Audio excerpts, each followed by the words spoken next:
Why do we fear death? It's a question we rarely ask directly, and when we do, we often whisper it, as if even speaking about death might summon it closer.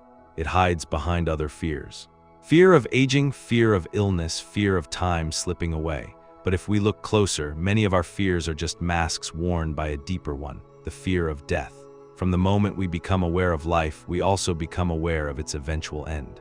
It's a strange paradox to exist, to love, to grow, knowing that everything we are will one day vanish. Some say this knowledge is the curse of consciousness.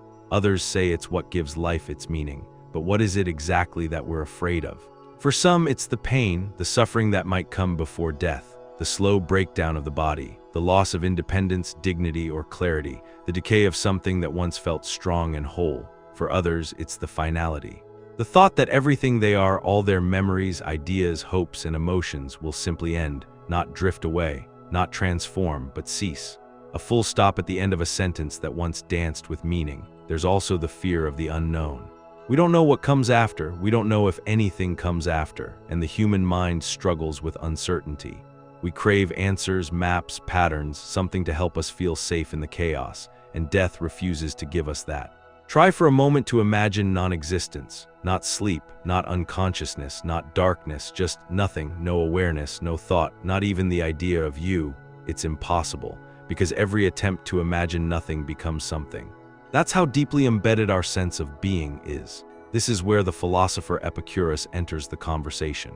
He argued that death should not be feared, because when we are alive, we do not experience death, and when we are dead, we do not experience anything at all.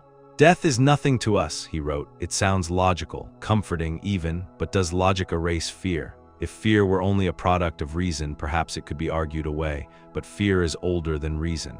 It lives in our bones, not just in our thoughts. We don't just fear our own death, we fear the death of those we love, the hole their absence leaves in our lives, the birthdays that will pass without them, the stories that will never be finished. The way a voice can vanish, but its echo lingers in our minds. So maybe death isn't terrifying because it ends life, but because it ends relationship. And even beyond grief, there is ego. We don't want to be forgotten. We want to matter, we want to leave a mark. Death threatens that desire. It levels kings and peasants. It erases achievements, trophies, and names. It whispers, in time, no one will remember you. And yet, despite all of this, we go on living. We make art, we raise families, we build civilizations. Why? Because we try to find meaning in the face of death. We respond to its shadow by lighting candles, stories, legacies, beliefs, hope. The Stoics believed death should be meditated on daily, not to increase fear, but to reduce it. Memento mori, remember that you must die, was not a threat. It was a reminder to live urgently and authentically. If you truly accepted your mortality, what would you stop wasting time on? Modern psychology has a theory, terror management theory. It suggests that much of human culture, religion, morality, even fashion, is an unconscious effort to cope with the fear of death. We create structures to make ourselves feel immortal, and one of those structures is the idea of the afterlife. Almost every religion in the world offers some version of continued existence. Heaven, reincarnation, rebirth, union with God, or merging into the universal consciousness. These beliefs provide comfort, continuity. They let us imagine that death isn't a wall, but a door. But others argue that belief in an afterlife is wishful thinking, a psychological defense, a way to turn away from the truth. Richard Dawkins once said that accepting death as final is a mark of intellectual maturity. So who's right? Perhaps no one, perhaps everyone. Perhaps the truth of death is different for each of us. Some people seek immortality not through religion, but through legacy, through books, children, businesses, revolutions. They hope their ideas will outlive their bodies, but even legacy fades. Civilizations crumble, languages die, the names on our tombstones blur with rain. So again we return to the question, how do we live knowing that we must die? The Buddhists might offer the most radical answer. They say, stop clinging, let go. Understand that everything is impermanent, not just your life, but your thoughts, your emotions, your identity. You were never fixed to begin with. Death from this view is not a tragedy. It's simply part of the process, like a wave returning to the ocean. The self dissolves, but it was never truly separate to begin with. Still, for most of us, the fear remains.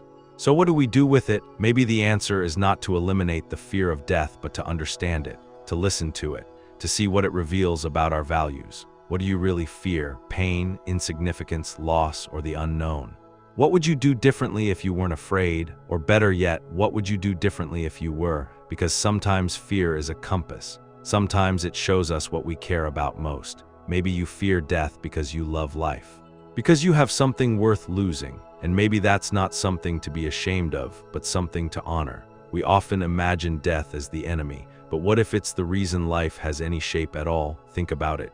A song without an ending isn't music, it's noise. A painting with no borders isn't art, it's chaos. A story that never finishes can never be understood. In this way, death doesn't subtract from life, it defines it. It teaches us urgency. Compassion, perspective, it forces us to prioritize, to forgive, to risk, to say I love you before it's too late. So the next time you feel afraid of death, don't run from it, sit with it. Listen, ask it what it wants you to know. It might just answer, live more deeply, love more fiercely, waste less time. Stop pretending you'll be here forever, you won't. And that's exactly why you must make this moment count. In the end, death is not a flaw in life's design. It's the reason life has any design at all. And when we stop fearing death, we begin, perhaps for the first time, to truly live.